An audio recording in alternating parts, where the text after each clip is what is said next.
Welcome, everyone, to the Association for Mathematical Research Recent Mathematical Advances lecture series.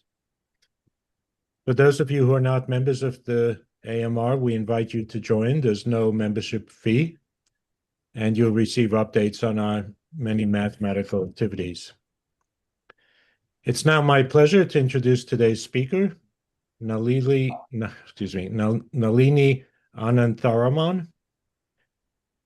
She's a professor at the Institute for Advanced Mathematical Research at the University of Strasbourg and is renowned for her pioneering contributions to mathematical physics and analysis, and particularly in the fields of quantum chaos and random hyperbolic surfaces.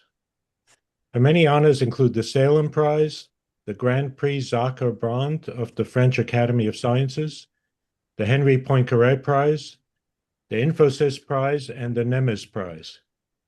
She was elected to the Academia Europaea in 2015 and was a plenary speaker at the 2018 ICM.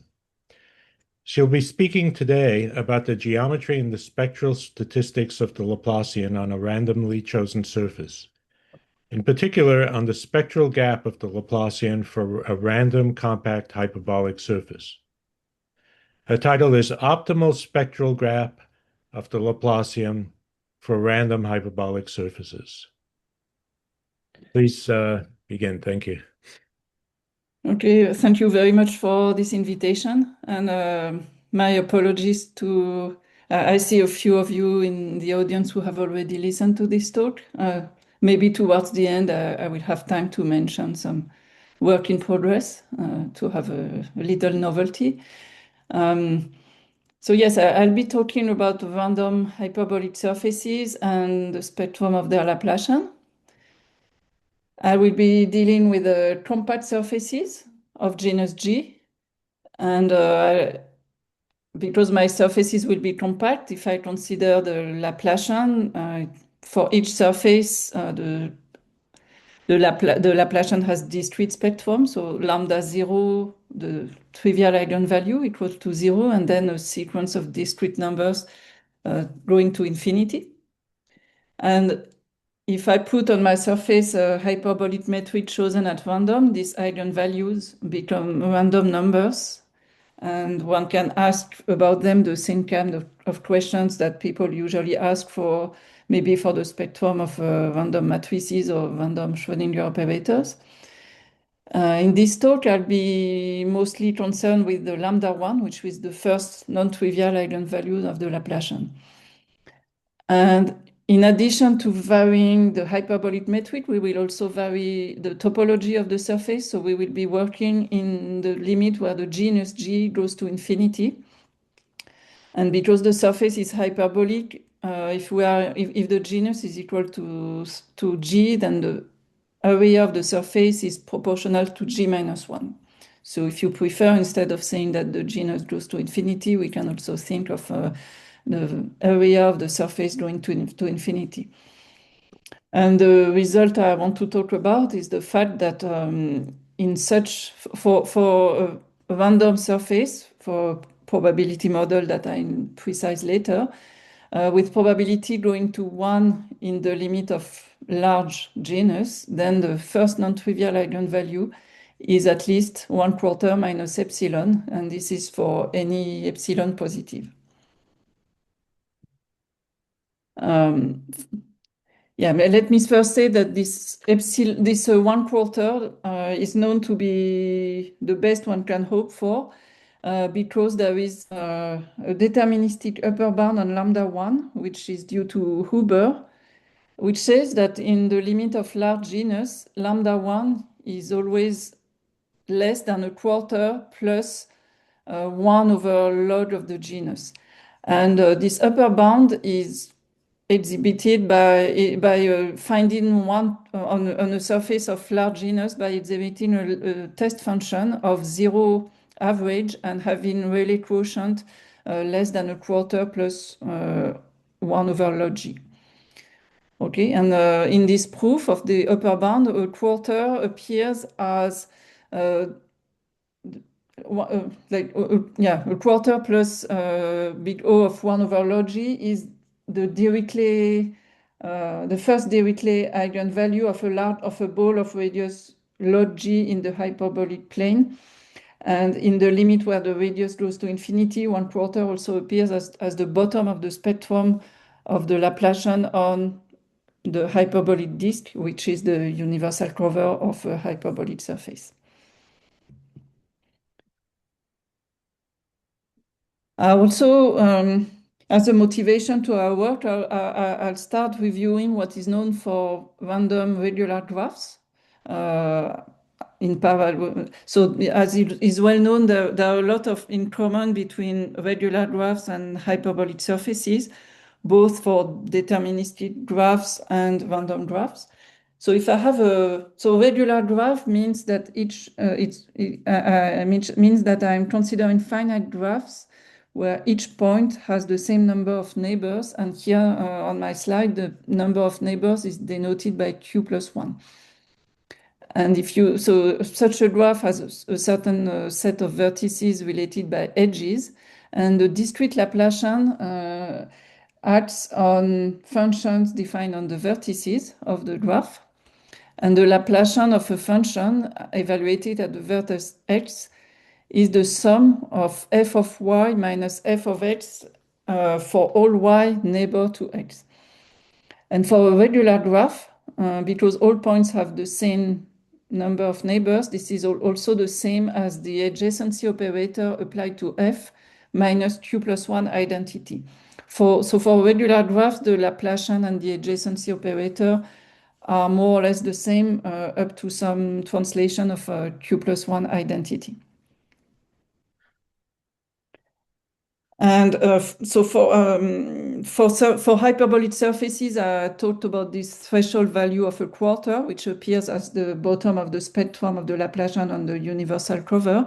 The analog for q plus 1 regular graph is 2 square root of q, which is the spectral radius of the adjacency operator on the universal covering tree, so namely the q plus 1 infinite regular tree. So you can build several models of what is a random regular graph.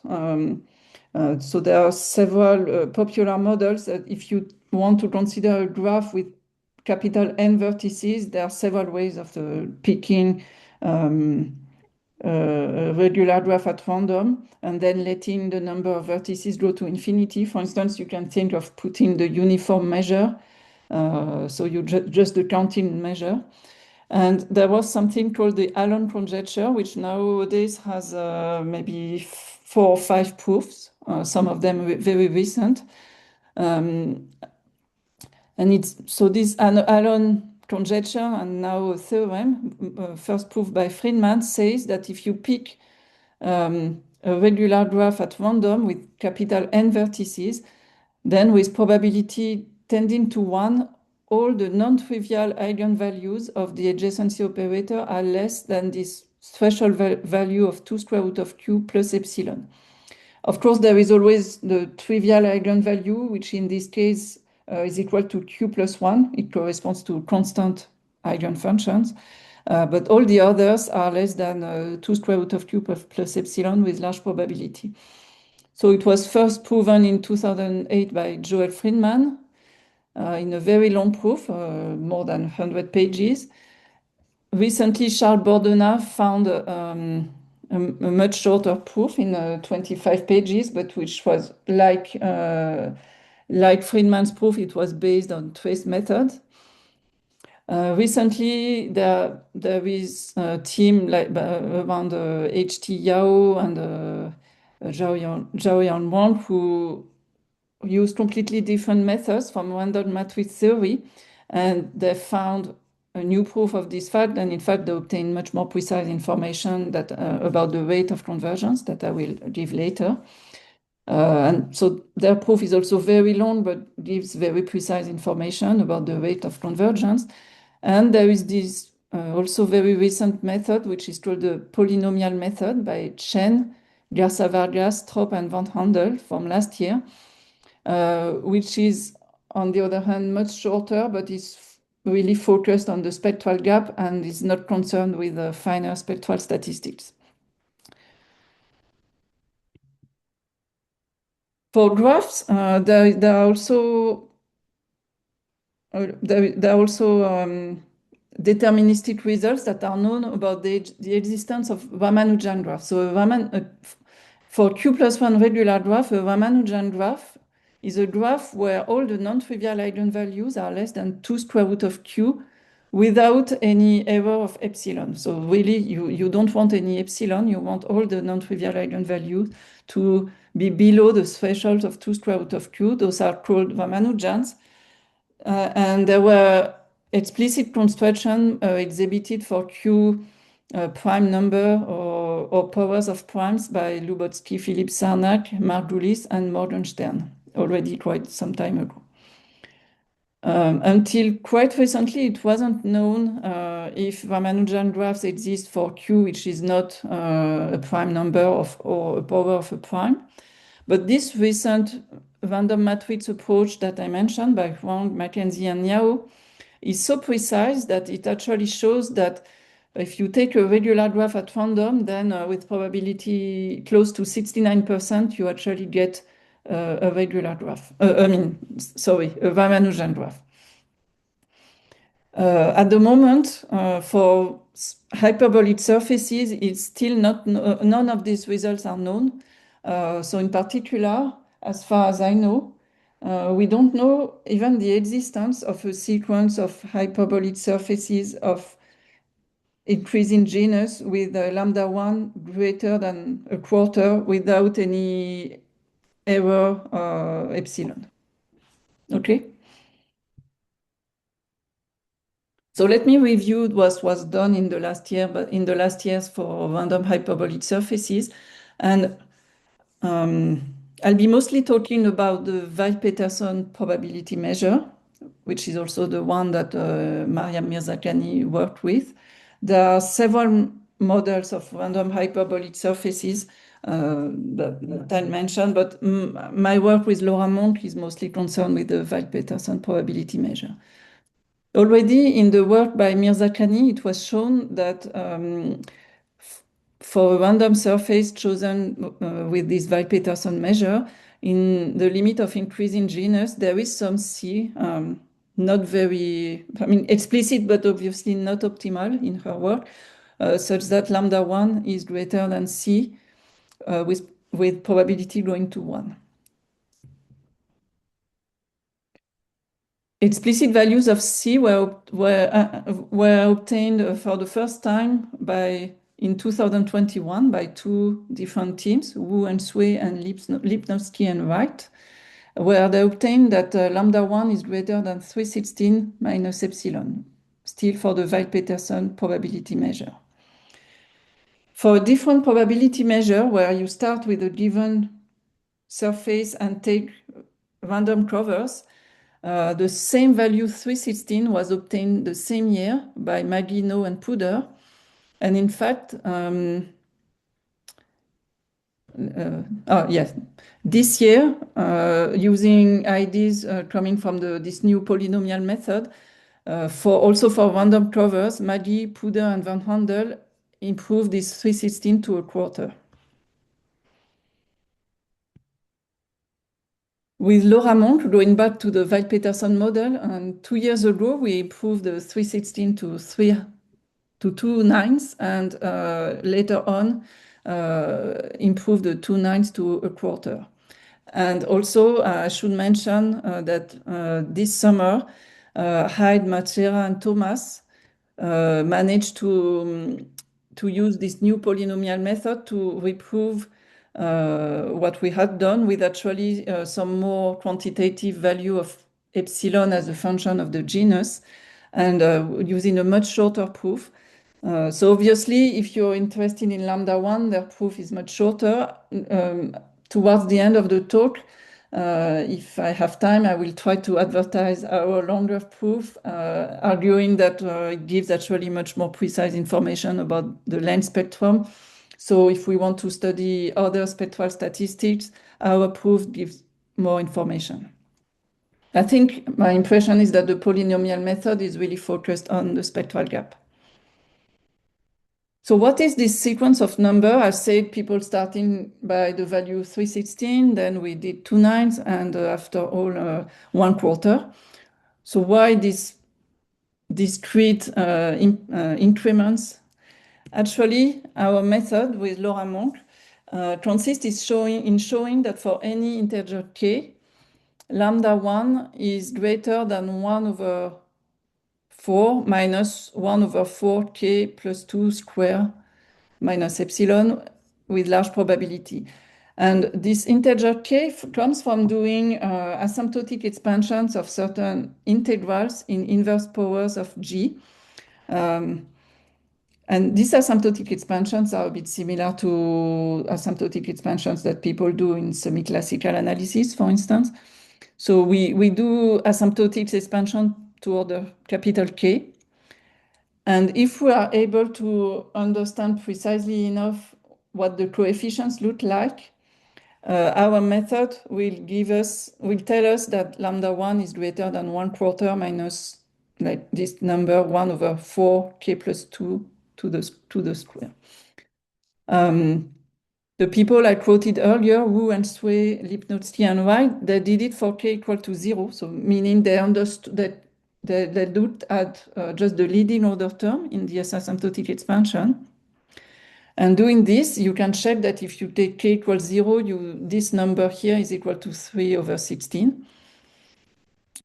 What we did later on with Laura Monk is to compute by hand the coefficient in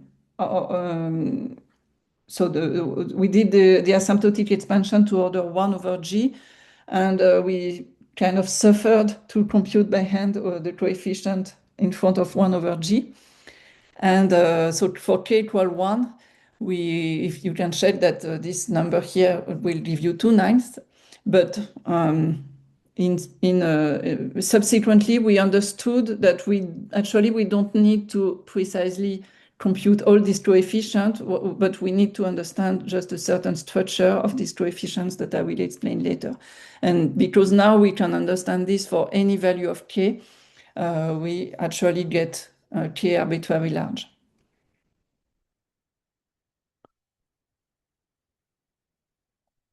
I now need to say a few words about our probability model. I'm not going to say much.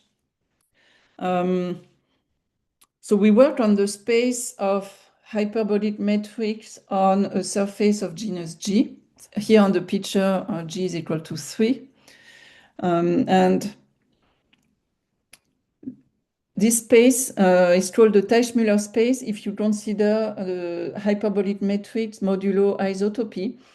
And maybe if you see it for the first time, it could be surprising that this space is actually a manifold.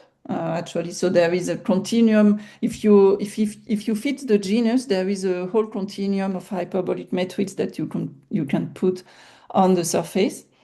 That's maybe one surprising fact that it's like, and in higher dimension, it's not true. I mean, you have rigidity phenomena, but for surfaces, the space of hyperbolic structure is a continuum. And maybe a second remarkable fact is that it's a finite dimensional manifold. So there is just a finite number of parameters that you need to tune to define a hyperbolic metric on the surface. And in fact, the Teichmüller space is naturally equipped with a Kähler metric. So it has a complex structure. It is a complex manifold of dimension 3g minus 3. And it comes with a Kähler metric. And in particular, it has a symplectic form. So it has a volume measure, a very natural volume measure. And the Weil-Peterson measure is a volume measure or a Lebesgue measure on the Teichmüller space. So if I present it like this, it shows that the measure is very natural, but it has the bad property that it has infinite total measure, so we cannot use it to do probability. On the other hand, it's quite well understood why it has infinite measure. It has infinite measure because when we vary the coordinates, which are called function Nielsen coordinates, we are counting several times, like in fact, infinitely many times, surfaces which are isometric. If we decide that we want to count only one surface per isometric class, it means that we want to work on the moduli space, which is defined to be the quotient of the Teichmüller space, where we identify two surfaces if they are isometric.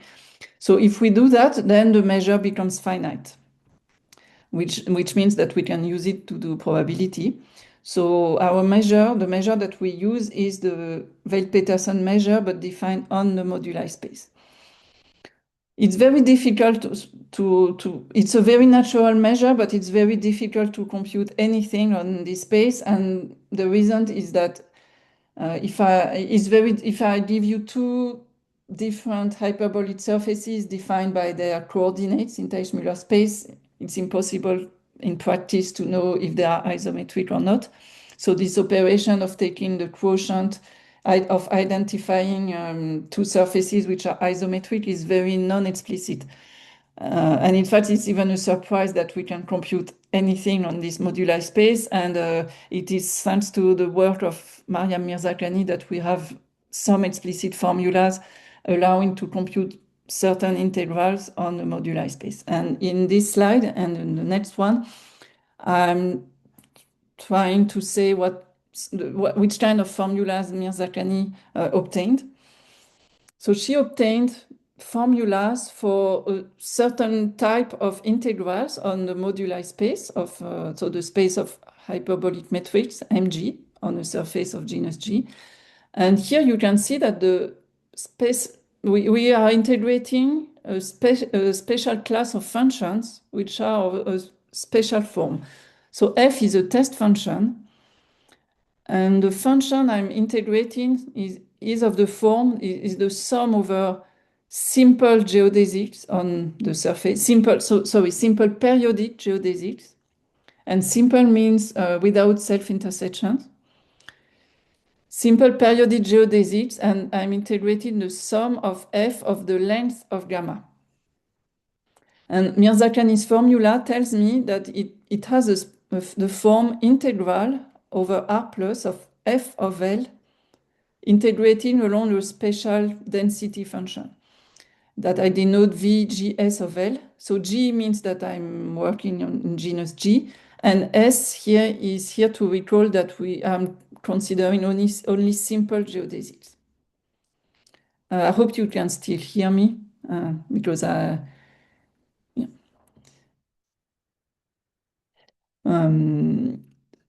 And what Mirzakhani proved is that this density function is a polynomial in L. This is one of her results. And she also proved that you can actually compute it by induction on the Euler characteristic of the surface. So there is something called topological recursion, which is a kind of induction formula on these functions VGS. And the recursion formula is rather complicated, but it's completely explicit. In particular, if, for instance, you want to compute VGS for G equal to 5, you can just write down some formulas. And here is a generalization of Mirzakhani's formulas. Now, instead of just one periodic simple geodesic, I have what is called a multi-curve. So I have M simple geodesics that without intersections. And now my test function f is a function in M variable. So I'm considering f of the length of gamma 1, the length of gamma 2, the length of gamma m.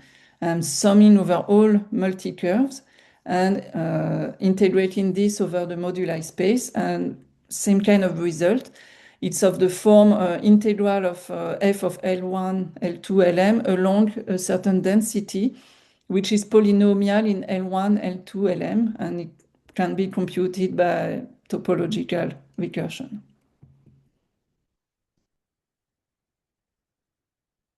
Okay. Okay. So now I'm going to tell you a little about the method to estimate the spectral gap of the Laplacian. The method that we use, and also that has been used before by Wood, Sway, Lipnowski, Wright, and in the case of random regular graphs, it is the method that is used by Joel Friedman and also by Charles Bordenave in a way. It relies on a trace formula. And a trace formula is a formula that relates on one side the spectrum of the Laplacian or the spectrum of the adjacency matrix of a graph. And on the other side, you have something which involves periodic geodesics or random walks on the graph returning to the same point. So here for hyperbolic surfaces, it's classical to use what is called the Selbert trace formula. And such a formula is proven by computing in two ways the trace of a function of the Laplacian. You know that if you compute the trace of a matrix, you can either write that is the sum over eigenvalues of the matrix, or it's also the sum of diagonal elements of the matrix. So the Selbert formula is also obtained in a similar way. So if I have a hyperbolic surface, previously I was denoting by lambda j the eigenvalues of the Laplacian, but it's customary, it's known to be convenient to reparameterize them by writing lambda j equals to a quarter plus rj square. And here in the trace formula, on the left, we have a sum over eigenvalues. So there is a parameter t that is arbitrary. So here on the left, I have sum of exponential itrj over all eigenvalues. And on the right-hand side, there is one term which just depends on the topology of the surface. So it has the genus G minus 1, and then a term which doesn't depend on the geometry. And then there is this sum, which is the sum over all gamma. Gamma is a periodic orbit, a periodic geodesic. There is a Dirac mass at t equals to the length of gamma. So you see t appears on both sides. It is in the complex exponential on the left, and on the right we have a Dirac mass at t equals to the length of a periodic geodesic. And here there is the length of gamma divided by hyperbolic sine of length of gamma over 2. And in our further analysis, this denominator of hyperbolic sine L gamma over 2 will be quite important. So you should remember it. So here I wrote the trace formula in a distributional sense, meaning so on the left, the sum is not convergent. And on the right, you see that you have this Dirac mass. So most often, when we write it, we incorporate a test function. So in the next slide, I just write the same formula by integrating along the test function. So my test function phi will have support. It will be an even function, and it will be supported in interval minus LL, capital L. And once I integrate over my test function, on the left-hand side, I recognize the Fourier transform of phi, evaluated at Rj. And on the right, I have now a sum over periodic geodesic, and here I see phi of the length of gamma. In particular, if the support of phi was between minus capital L and L, I'm only summing over periodic geodesic having length less than capital L. And you see in this formula, yes? Nalini, what is gamma zero in the numerator? Yeah, so gamma zero. So when we talk about periodic geodesic, we are counting non-primitive periodic geodesic, meaning that I can draw many times over the same geodesic, and gamma zero is the primitive representative. So it's the L of gamma zero is the smallest period, if you want. You see, if you have a periodic geodesic, you can go over it once, twice, 3 times, and they all appear in the sum, but L of gamma 0, it means the smallest period. Okay, so now back to the trace method, you see that the bad eigenvalues, so the ones that we want to get rid of, so in other words, the lambda j smaller than a quarter means that Rj is purely imaginary. And if Rj is purely imaginary, then you see that this Fourier transform here is actually not a true Fourier transform. We have non-oscillatory exponentials. So we have actually, instead of having oscillatory integrals, we have exponential functions. So we see that the small eigenvalues, they are responsible for the left-hand side to grow exponentially with capital L. In other words, the game is to let capital L, the support of the test function, to let capital L go to infinity. And if we are able to show that this expression is not growing exponentially with capital L, it means that there are no small eigenvalues.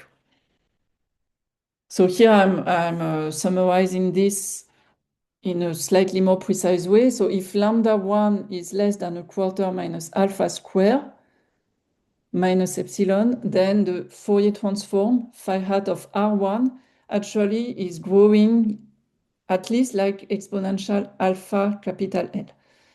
Here alpha and epsilon, I mean, it's a bit strange to have these two parameters, alpha and epsilon, but I think of alpha as being fixed, but an epsilon is some arbitrarily small number. In fact, I will probably get rid of epsilon in the following slides, but alpha is some fixed number and epsilon is a little O of 1 in some sense. So yeah, if lambda 1 is less than a quarter minus alpha square, then phi hat of R1 grows at least like exponential alpha L. And this implies, I should say that I will always choose a test function such that phi hat is non-negative. Okay, so now if I use the Selbach trace formula, if I see that if lambda 1 is less than a quarter minus alpha square, then the geometric side of the Selbach trace formula must grow at least like exponential alpha L. And you can try to use this even for deterministic, for the moment, everything I'm saying is true for deterministic hyperbolic surfaces.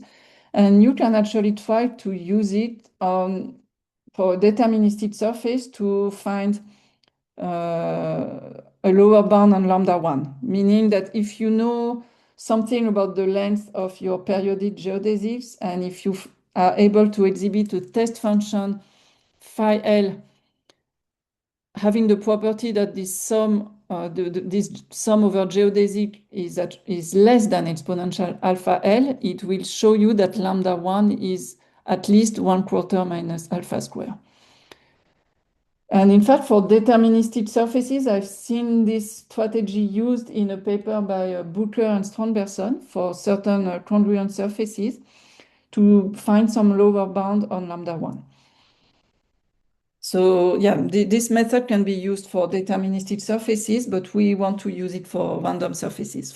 Now, if your surface is random, the first line of the slice can be turned into an inequality between two probability measures. So the probability that lambda 1 is less than a quarter minus alpha square is less than the probability that phi hat of R1 is at least exponential alpha L. And if we want to bound this probability, we are going at this step to do something which is not optimal, but it's to use the Markov inequality to replace a probability by an expectation. The probability that phi hat of R1 is at least exponential alpha L can be bounded by the expectation of phi hat of R1 divided by exponential alpha L. And doing this Markov inequality is not optimal, but it allows us now to use the Selbach trace formula. to say that this expectation of phi hat of R1 can be bounded by the expectation of this bit sum over all periodic geodesics, plus the topological term in the Selbert trace formula. Here always I'm using the fact that phi hat is non-negative. So to summarize the method, the general idea of the trace method, and again, it is the same that was used by Joel Friedman for random regular dwarf. If you want to show that lambda 1 is, that the probability that lambda 1 is less than a quarter minus alpha squared, it goes to 0, it is sufficient. It's not necessary, but it's sufficient to show that the expectation of the geometric term of the trace formula doesn't grow faster than exponential alpha L. For some sequence, for some L going to infinity. But you see that because there is this term, this annoying topological term, which grows like G in the trace formula, we would like to take L growing to infinity as slowly as possible, because in the sum over geodesic, we are taking into account all the lengths of periodic geodesic less than capital L. So we prefer to take L not growing too fast. But on the other hand, because there is this linear term, we see that capital L has to be at least log G over alpha. So in this version of the trace method, we always work with capital L, which is growing like log G. And what is important is the constant in front of log G. If we want to take alpha as small as possible, then the constant in front of log G will explode. So the game now is to try to control the expectation of this sum over all periodic geodesic. And this sum involves very complicated geodesics. There are simple geodesics, so the one without self-intersections, but there are also geodesics with a very complicated topology.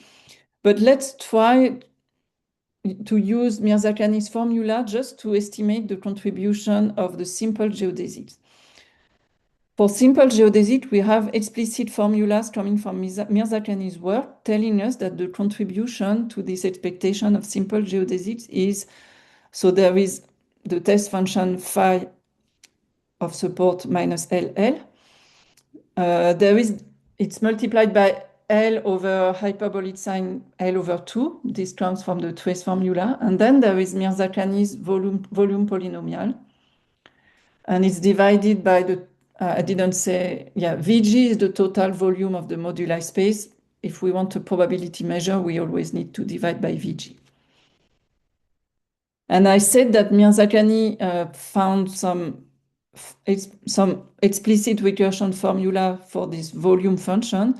And from that, she also obtained asymptotic behavior of the volume function when the genus goes to infinity. It turns out that this function VGL behaves like 2 hyperbolic sign L over 2 to the square times the total volume. So if we put this leading order behavior of the volume function in this integral, we obtain the following. So that the contribution of simple closed geodesics is to leading order, it is of the form integral of phi of L times 2 hyperbolic sign L over 2 dl. And here we see that because phi has support between minus capital L and L, this is behaving like exponential capital L over 2, which is not what we want, because if we want to prove a small spectral gap, we want sub-exponential behavior in capital L. So it's not what we want, but on the other hand, on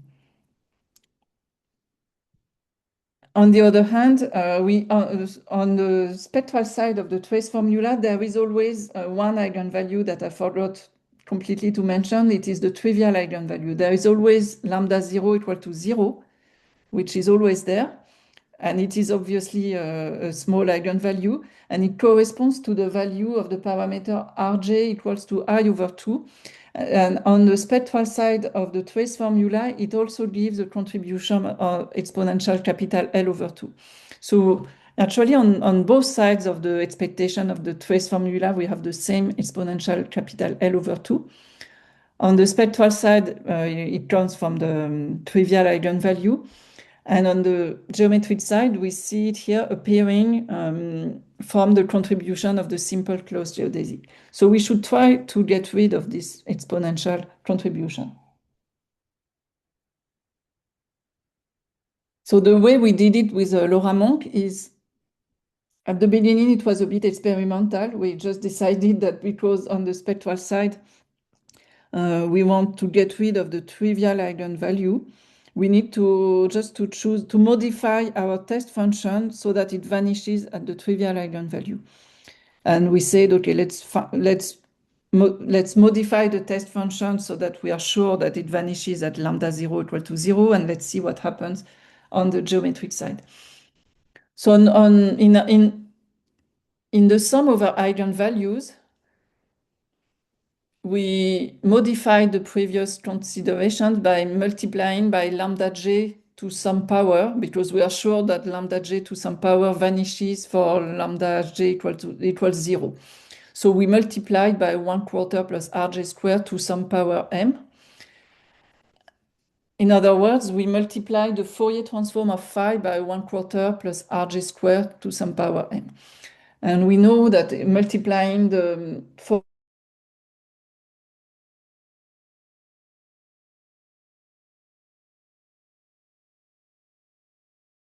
differential operator here is 1/4 plus d over d square, d over dx square to the power m. So we just modify in this way the test function in the trace formula and try to see what happens. So now I'm redoing the same calculation that I did before, but just we have modified the test function by applying to it a certain differential operator d to the power m. And now again, we study the contribution of simple geodesics. We use the Mirzakhani formula, and we replace the Mirzakhani polynomial by its leading order behavior that she computed, actually with Brampetri. And now we find this integral here that we have a phi of L to which this differential operator has been applied, and it's multiplied by hyperbolic sign L over 2 dl. But now we can do integration by part. So this differential operator is actually symmetric, and we can transfer it to the hyperbolic sign. And it turns out, even for capital M equal to 1, it turns out that the hyperbolic sign is in the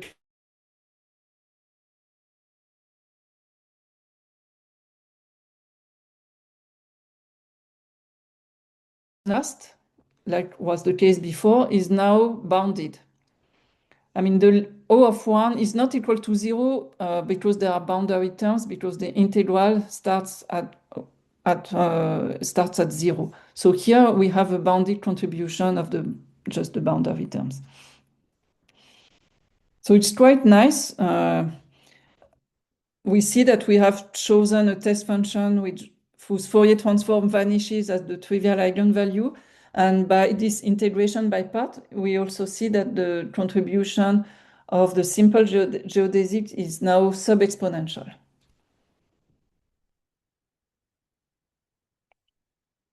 So this is nice, but this is just at the level of simple curves. And in the trace formula, there are very complicated geodesics. So we need actually to understand the contribution of all possible geodesics. So this is what we decided to do during Laura Monk's PhD thesis. So I'm going to review what we did. We introduce a notion of local topological type for periodic geodesics. And here on this slide, I'm giving 3 examples of 3 different local topological types. I could have also drawn the first, maybe the simplest local topological type is the case of simple geodesic. So it's a geodesic which has no self-intersection. The next simple one is what we call figure 8. So it's the one here on the left. So it's a 3-hole sphere containing a curve in the shape of a figure 8. And then I drew 2 slightly more complicated local topological types of periodic geodesic having 2 self-intersections. So local topological type is not just a curve, it's a curve sitting inside a surface with a surface with boundary.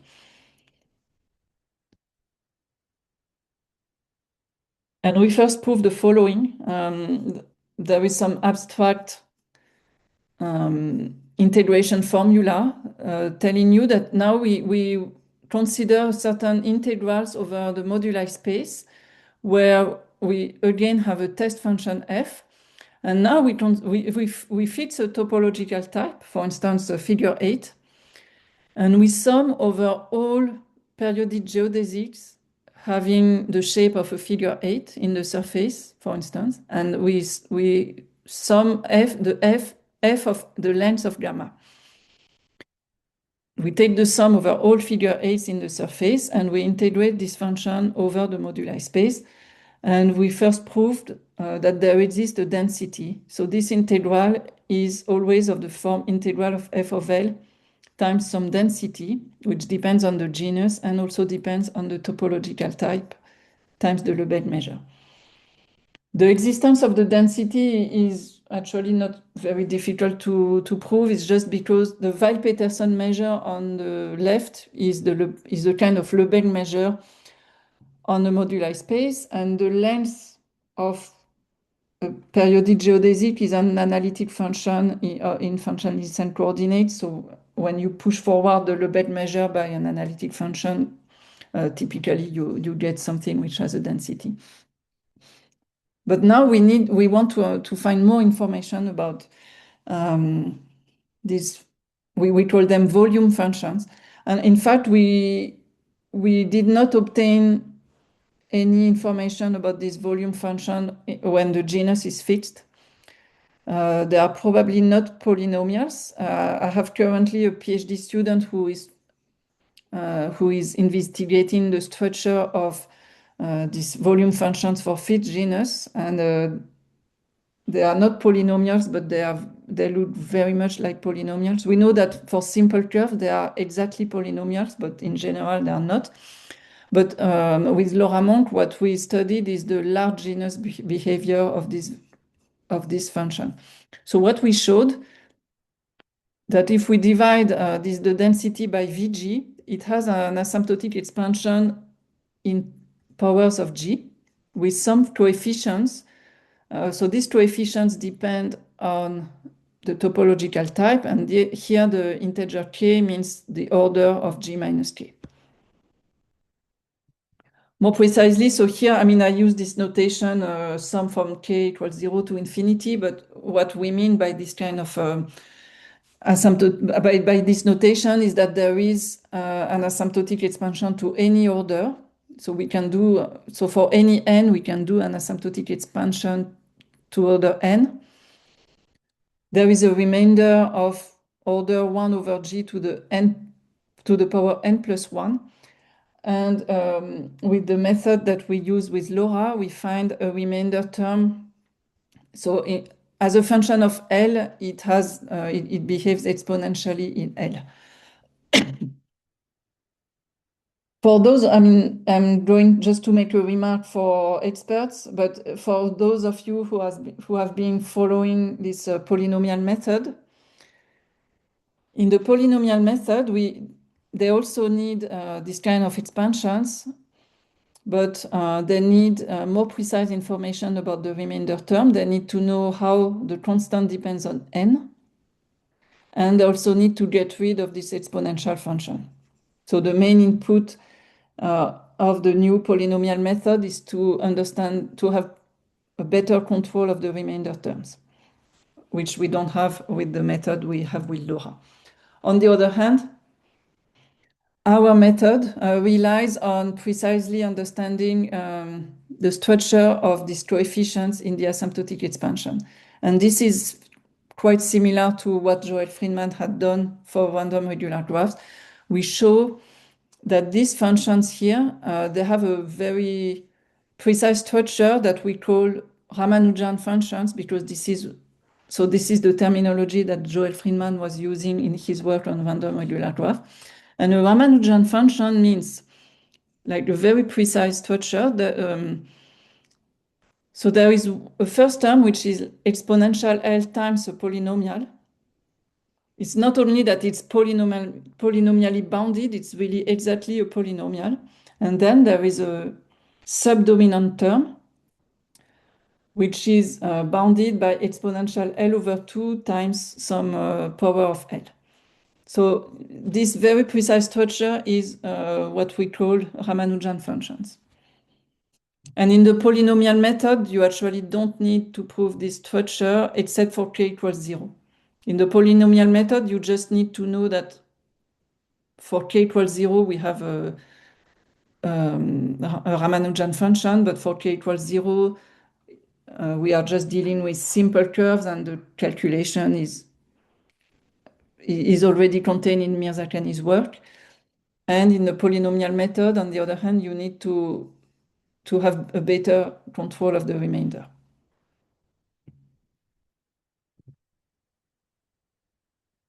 So once we know that the coefficients have this very precise Ramanujan structure, we can do an integration. We can use an integration by part lemma. So suppose you have a function which has this structure, polynomial times exponential plus remainder of order exponential L over 2. And suppose now, I'm here stating it abstractly, but obviously I want to apply it to compute the expectation of the trace formula. Suppose I want to integrate this function f of L divided by exponential L over 2.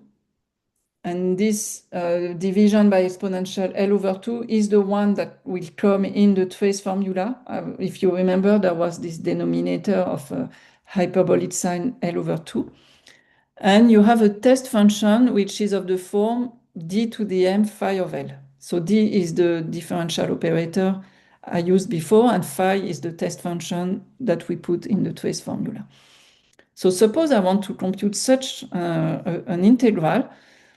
So you see that if I divide f of L by exponential L over 2, the dominant term will go from exponential L to exponential L over 2, and the remainder term will become a polynomially bounded.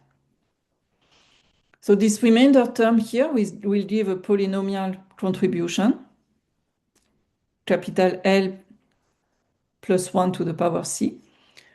And in the dominant term, I will use the fact, so the crucial fact that we are using here is that so it's what is written at the top of the slide. If I have a polynomial of degree m minus 1 times exponential L over 2, it is in the kernel of this operator d to the power m. So for the dominant term, I will be able, if m is large enough, larger than the degree of the polynomial p, I will be able to do this integration by part and get rid actually of the dominant term. So the integration by part will only lead to boundary terms taking into account the value at 0 of the function phi. In Friedman's paper about random regular graphs, there is a similar operation, and he calls it sidestepping lemma. And I asked him why he calls it the sidestepping lemma. And the reason is the following. So you see that when you use this method and you do this asymptotic expansion, you have all these polynomials that appear.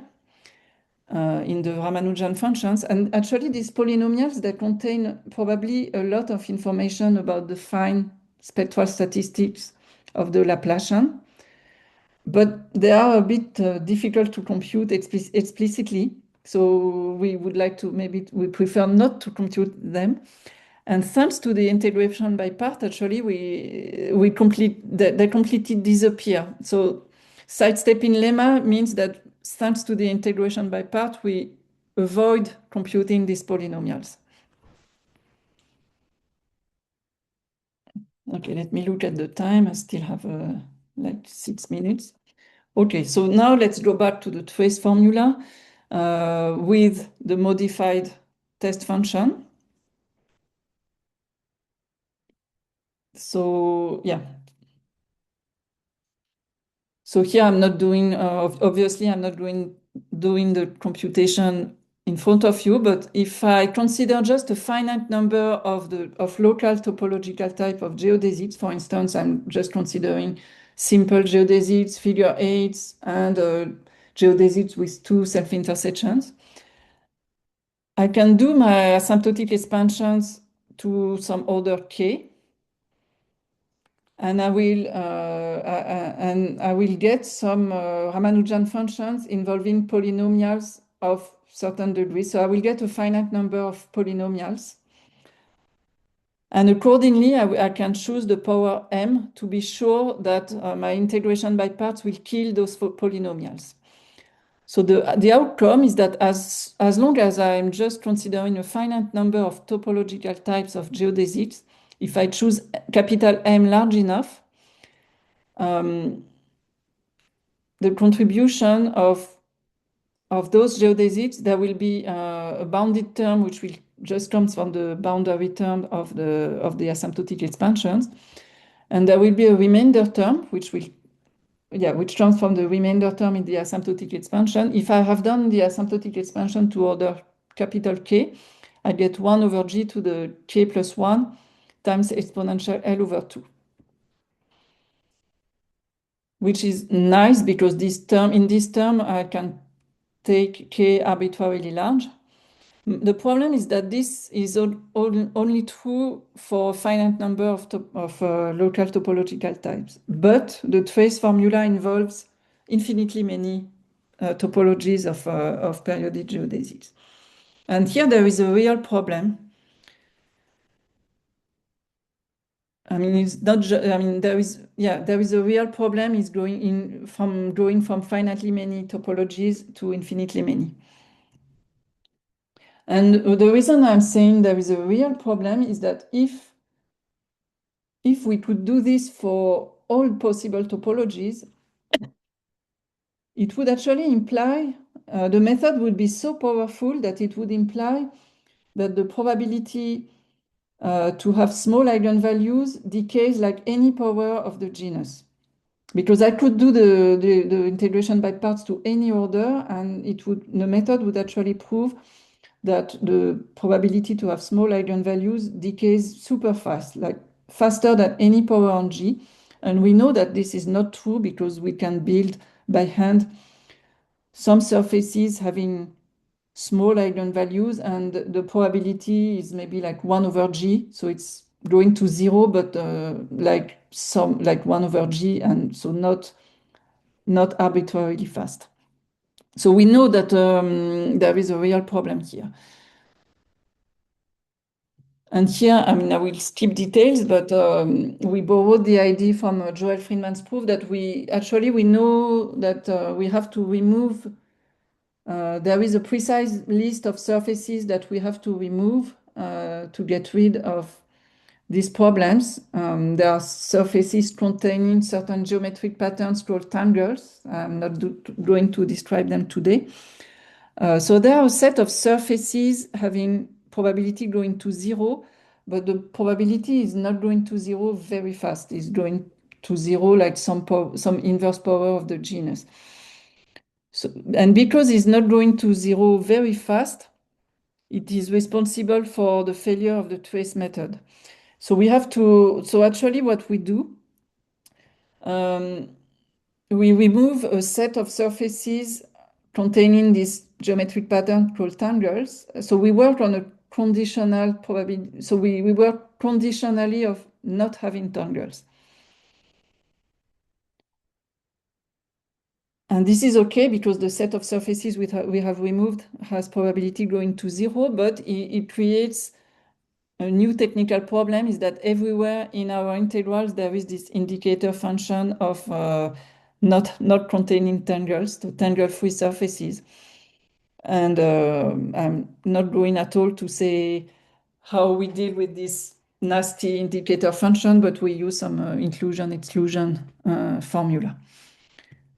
And the upshot is that the analysis is actually the same at the end, but modulo some complicated technical problems. So at the end, what we find, and this is the last slide, we find that for this conditional model, so conditional of not containing tangles, the expected value of phi hat of R1 grows at most so there are always terms that are of order G. They were already there in the topological part of the trace formula. And there is a term which basically comes from the remainder of our asymptotic expansion, and it is like exponential L over 2 over G to the K plus 1, and K here is arbitrary. And we want this to be less than exponential alpha L if we want to show, if you remember how we started, if we want to show that lambda 1 is less than, if we want to show that with probability going to 1, lambda 1 is at least 1/4 minus alpha square, we have to adjust all the parameters to make sure that this is less than exponential alpha L. And we see that the right shows, if we want to balance these terms, which is linear in G with this remainder term, we have to take alpha. So we have to take alpha equal 1 over 2 K plus 2, and capital L is equal to 2 K plus 2 log G. In other words, so you have to choose the parameters in the right order. If you have chosen an alpha that is your goal, it gives you the value of K. Capital K is the order to which you have to do the asymptotic expansion. And this value of K will give you some polynomials which arise in the Ramanujan functions, and then the capital M to which you have to raise this differential operator will depend on the degrees of those polynomials. But the outcome is that you can do this for arbitrary alpha, for arbitrary capital K. Yeah, so to summarize, the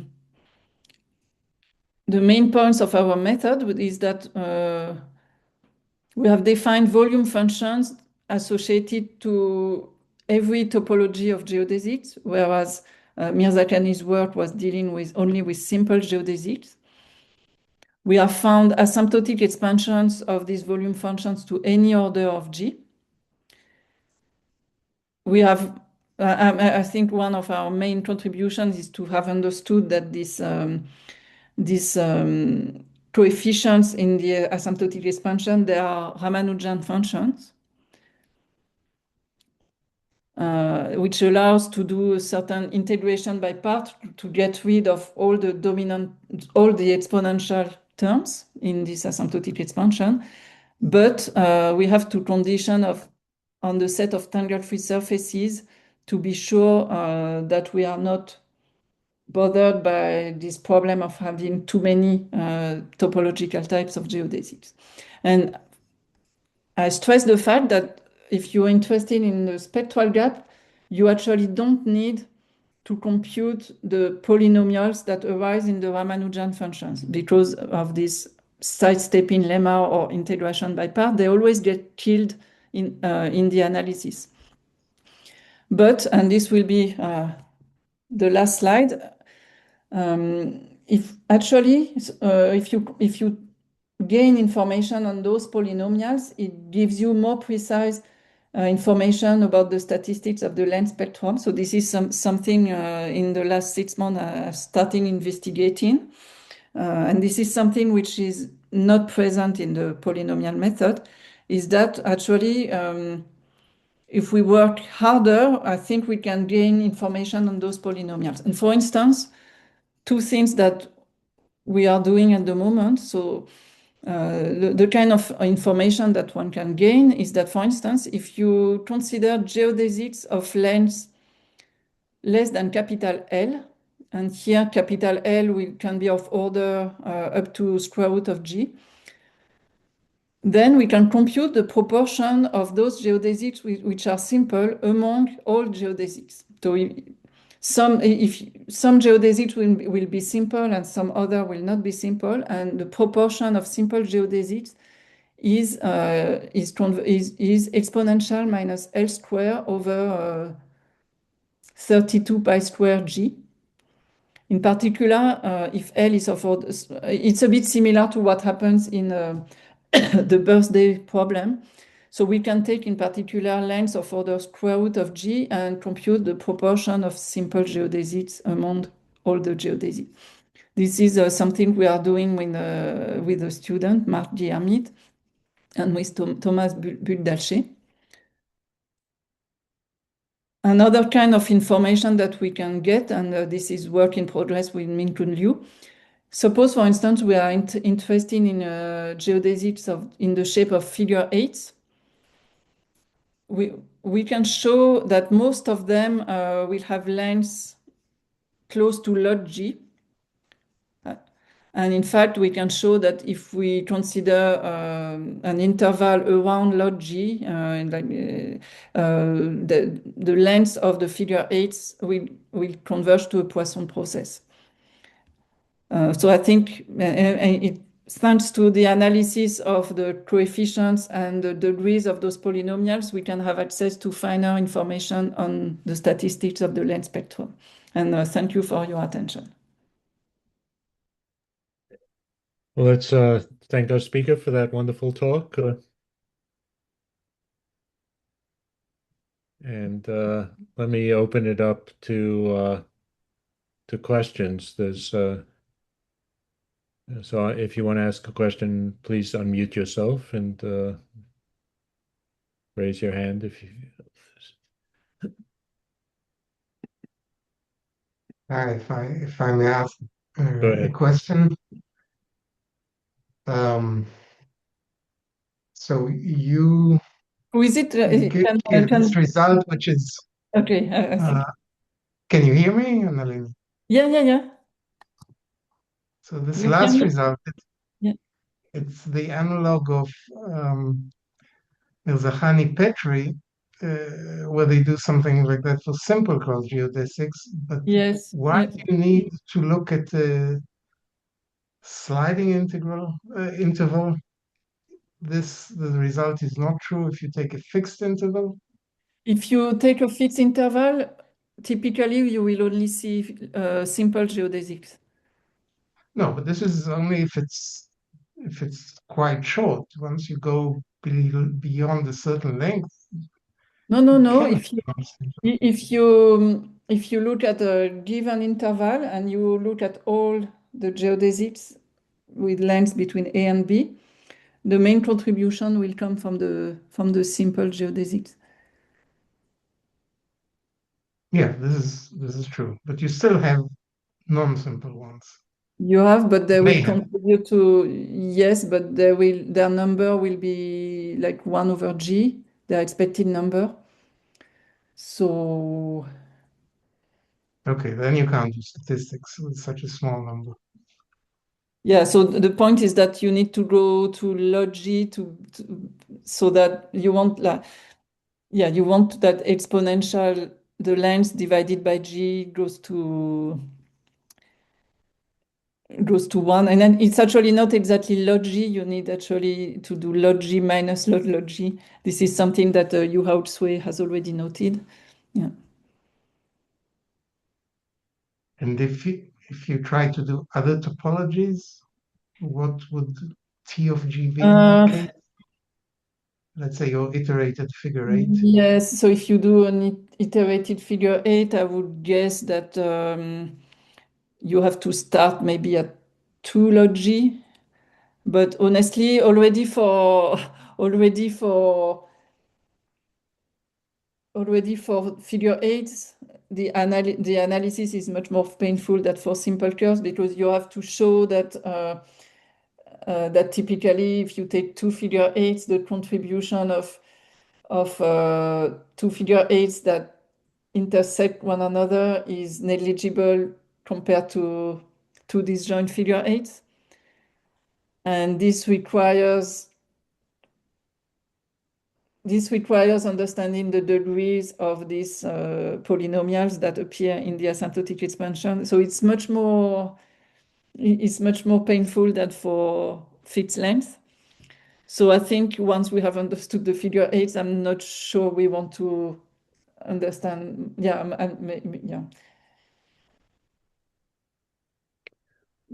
maybe we will, but I'm not completely sure. Yeah.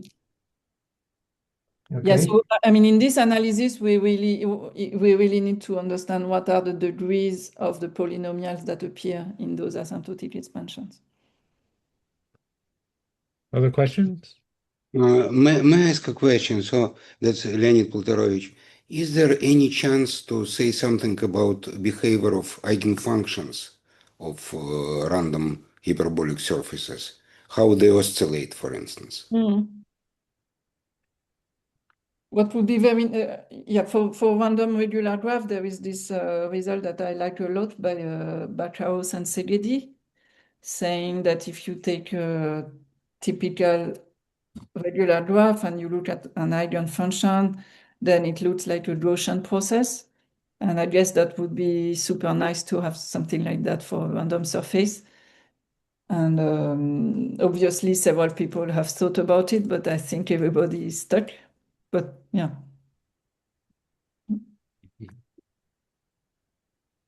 Any other questions? Yeah, yes. maybe one more question, if I may. Yes. In these tangle-free conditions, what kind of topologies do you exclude? We need to exclude injectivity radius less than epsilon, so this has probability epsilon square. And we need to exclude pairs of pants with 2 short boundaries. Yeah, but what topologies of geodesics do they No, we need to prevent know. from occurring? I mean, we need to know. What we need to know at the end, I mean, we are always working with geodesics of length proportional to log G. And we need to know that in this regime, there are not too many, if the surface is tangent free, and if you look at geodesics of length log G, then there are not too many topologies. We need to be able to count how many topologies will appear. And in our case, the number of different topologies is not exactly finite, but it's like log G to some power. So it doesn't put into danger all our powers of G that appear. Okay, thanks. So, not seeing any other questions, let's thank our speaker again for that excellent talk, and see you all at the next AMR-RMA lecture.